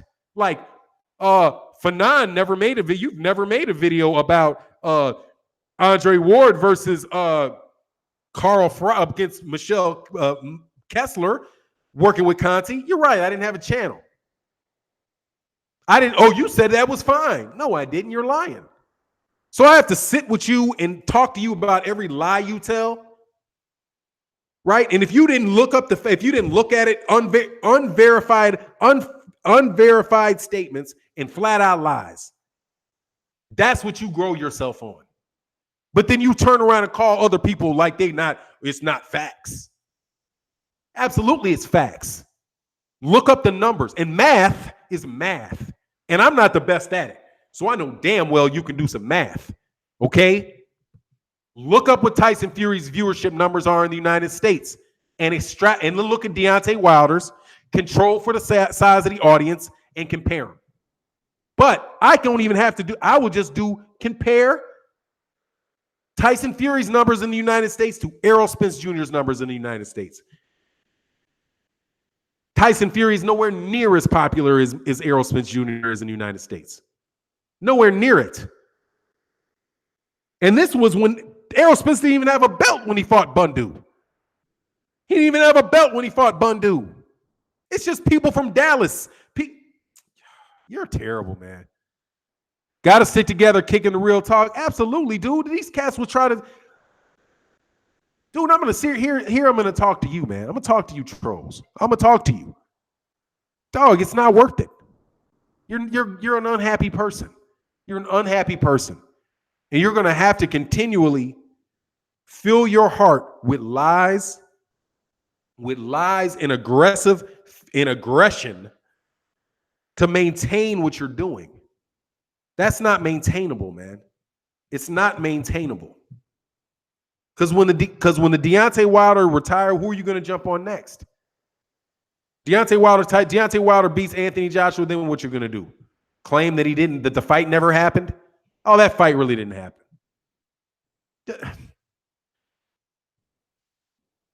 AJ Parker was a garbage fight. I didn't like it. And I'm just saying, man. But sometimes, August, you gotta call it. You gotta say it because you gotta say it. If I don't say it, I'm gonna stew on it. I don't like stewing on it because people lying on me. I don't find it. I don't like it. You know what I mean? I don't like it. But you guys are just trash. So no other way around it, man. You're trash human beings. Because why would you lie on Deontay Wilder? What did Deontay Wilder really do to you for you to do all that? What did he do? Deontay Wilder wants to get he wants to be he wants to get a lot of money for a fight. That makes him a bad guy. He knocked out all these guys. That makes him a bad guy because he knocked out 40 people. He's a bad guy now. What has Deontay Wilder ever done to deserve that? To deserve that treatment? He's a straightforward dude. He gives you value for the fights. It's like damned if you do, damned if you don't. If you fight somebody and have a difficult fight, you're a bum. If you knock the guy out, that guy was a bum. And you didn't do anything because you listened to Eddie Hearn, who's absolutely positively a lying piece of shit. As a promoter, this is what he is. Over and over again, he does the same thing, but you support that. You want to penny pinch people's statements. Like, oh, well, you said Deontay Wilder, you said Klitschko's from Germany. Ha, ha, ha. He's not from Germany. He's from Ukraine. I didn't say that. I said he's a German thief. If you think that I said that Klitschko was more of a German fighter than he is an American fighter, is what I said. But what's the point I'm trying to make? That Vladimir Klitschko was not more popular in the United States than Deontay Wilder was. And even if it was the case, what does that have to do with Tyson Fury? How does Klitschko, even if Klitschko was more popular than Deontay Wilder, which he wasn't, which is why he didn't hardly ever fight here, why he went to Germany, what does the fact that he might have been more popular than Deontay Wilder have to do with Tyson Fury being more popular than Deontay Wilder? What do the two have to do with each other? You're just grasping for straws. Dude, that's why I respect cats from the UK that'll just say, look, man, let's see the fight. Because then you can come to, yeah, let's see the fight. But dude, you're not going to tear down Deontay Wilder, dude. First of all, I'm smarter than you. I didn't say I'm more intelligent, because I don't know you. I'm smarter than you because I don't lie for no reason. I don't lie for no reason. My daddy said, man, my daddy taught me that. I would tell my daddy a story. My dad would be like, man, don't waste your lie. Okay, you might need it one day. And by the time when you need it, it won't be there. Sounds crazy, don't it? But he told me that. He said, don't waste your lie. Use it for when you need it. Lie when you have to. Like, boy, I'm going to shoot you in the head if you don't. If you did this, I'm going to shoot you in the head. I didn't do it. Good time to lie. Okay? But lying on me, that's a waste of a lie. Lying on Deontay Wilder's, not lying on stuff that I said, that's a waste of a lie. Eddie Hearn wasted so many lies. That's why he has no credibility whatsoever. That's why the UK is turning on him. And you can lie and say that you don't hear all those boos in the O2 Arena. I heard boo. Boo. And guess what Anthony Joshua's going to get? Boo. Because people aren't stupid about that. Ricky Samuel, man, much love in the super chat. Stefano Martinez, much love in the super chat. I appreciate you, man. So your New Year's resolution should be don't lie and keep people's names out your mouths. Your bums. Stop lying on people, man. It's picking fights from people from an auditorium. Go over, anybody who want to talk shit, go over to Best Fight the Best channel. Man, Best Fight the Best will let you on this channel. He'll give you a link and say, look, man, let's go at it. Be a man, step up over there. I'm not going to do it with you. I'm going to block you in all your different names. Wilder is a real man. Absolutely brown on boxing. He said, Fannon, do you think Hearn will do better this year promoting? No, I do not. I do not think he's going to do better. In the U.S., no, they're going to shut him out, dude. They're going to shut in the United States. Dude, first of all, this PBC fight cards, what are they going to do? When are they going to put on a show? It's damn near on lock. It's dang near on lock. And in the United States, in the UK, maybe. In the UK, maybe. But dude, Anthony Joshua is plateaued. He's plateaued. He's not going up. They want to cruise out with him. The UK, I believe that most UK fans, hardcore boxing fans, already have issues with him. All right, already have issues with him.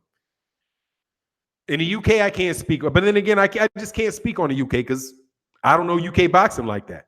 I watch the fights. I know who some of the fighters are, but I'm not in the arena. I'm not walking in the streets. I haven't been paying attention, in depth to UK boxing for 20 years.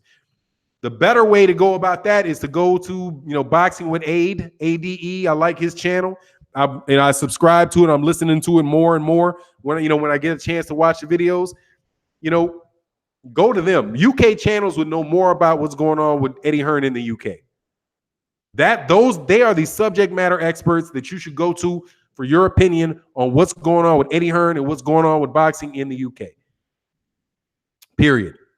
Do not listen to them about what's going on over here because they don't know. And you just listen like, what? They might actually believe because they know who Tyson Fury is. And they believe that nonsense that Tyson Fury and Eddie Hearn said about walking outside and asking people, walking down the street and asking them if they know who Deontay Wilder is. As if you couldn't play that trick on a bunch of American boxers. I could do the same thing. I'm in Texas. I could do that to Errol Spence, and I'm in the same home state as him. I could go walk out and look for a lady that looks like they don't watch boxing and ask about him and put it on tape and give it to you as if 5 or 6 people prove it. When somebody anybody else would say, look, man, did you ask any of the people that watched his fights? Did you ask them, are you a boxing fan? No, I don't watch boxing. Oh, so you're not a boxing fan. Okay, thank you. And then don't go to the question about if they know who Deontay Wilder is until you ask them some other questions. Do you like sports? No. Oh, you don't like sports at all? Nope, never watch it. Honestly, I like sewing. I like to crochet. That's what I do. Oh, okay. Well, thank you. Next question. Hey, do you like sports? Yes, I like sports.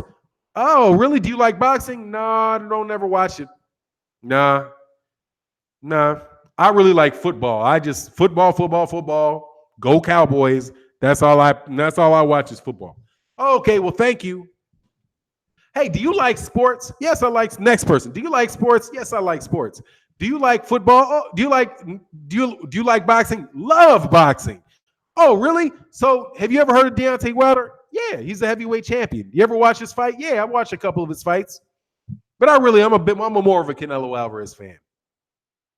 Okay, so before you even get to, that's how when you really do a survey, before you even get to asking Deontay Wilder's name, you ask if the person likes sports at all. Then after you know that they like sports, you ask them, do you like boxing? And then after you say, do you like boxing? Do you know Deontay Wilder? That's when you get whether or not he's a popular in America. Because you're not wondering whether or not the dude is, he's not Taylor Swift. You know what I'm saying? You know he's not Trump. Okay, you know that he's not on every major network, every music video. You know he's not that. Nobody's claiming he's that. We're saying that he's the best that he's more known than Anthony Joshua. That's the question. Let's be honest. Did you fall for that? That's stupid.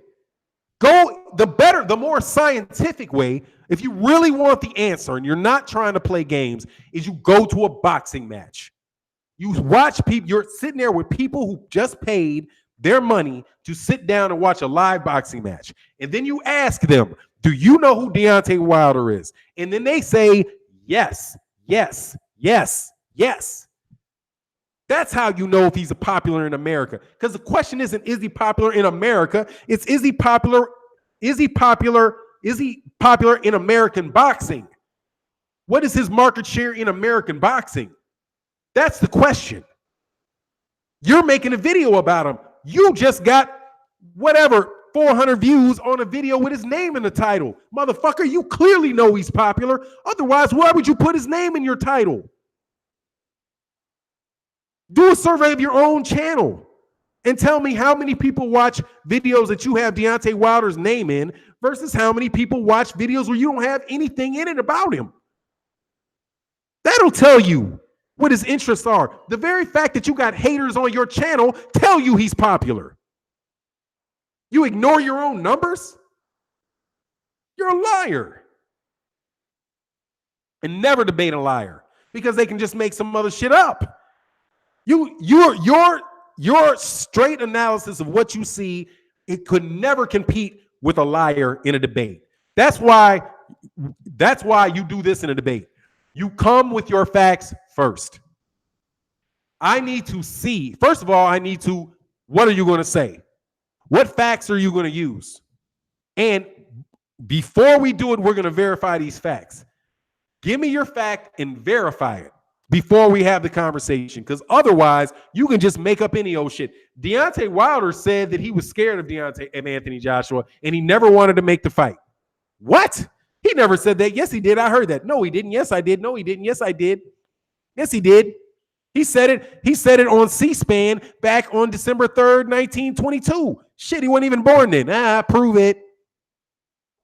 Just that's why you can't debate liars. Super chats. Much love in the super chat, man, by the way. I know I'm going on this, man, but seriously, man.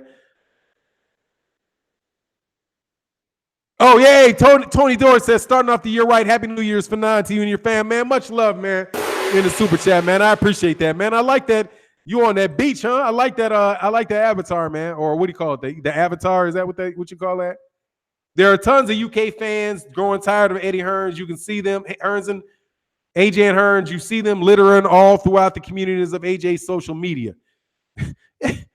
Of course, because they're not going to keep falling for it, dude. But I don't care. They can fall for that. If you're in the UK, you want to fall for that, fall for that. Okay? There were some cats in Japan probably that thought Floyd Mayweather was going to knock that young boy's head off. That was fun. That to me, dog, you UK, I'm going to give you advice from MMA fans, dog. Y'all better stop telling them dudes to box boxers. Okay?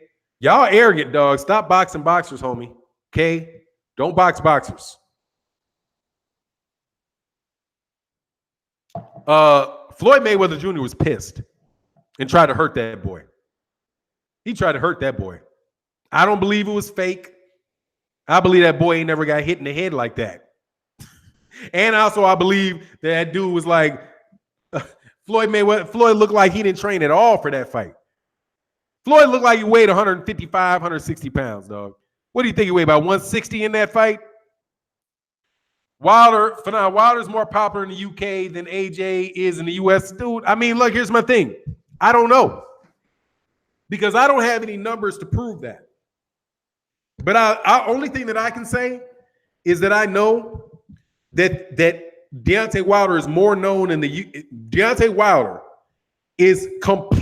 has excellent name recognition in the UK. Excellent name recognition in the UK. He can go to the UK to a boxing match and everybody in there knows who he is. There's probably not an avid UK serious boxing fan in the UK that does not know who Deontay Wilder is. And it's clear that they want to see him fight Anthony Joshua. That's for me listening to what the crowd said. But if that's true, if somebody over there, some UK channel wants to argue and say that that's not the case. Hold on one second, man. And my phone is off. Hey, World Breaker. Damn, let me go, man. Is World Breaker, are you on? Damn, somebody tell me if World Breaker is waiting. World Breaker, shit. MMA, stay in your lane. Yeah, dog. Stay in your lane, man. Absolutely positively stay in your lane. I just realized my phone's not on, so let me get on out of here, man. Hey, look, man, I much appreciate everybody coming to the chat today. I've been going for a while, too long. It's been a blast. Go to World Breaker Fighting. I think World Breaker Fighting should be coming on next. I'm running over. I made a mistake. And with that, I'm out. Peace.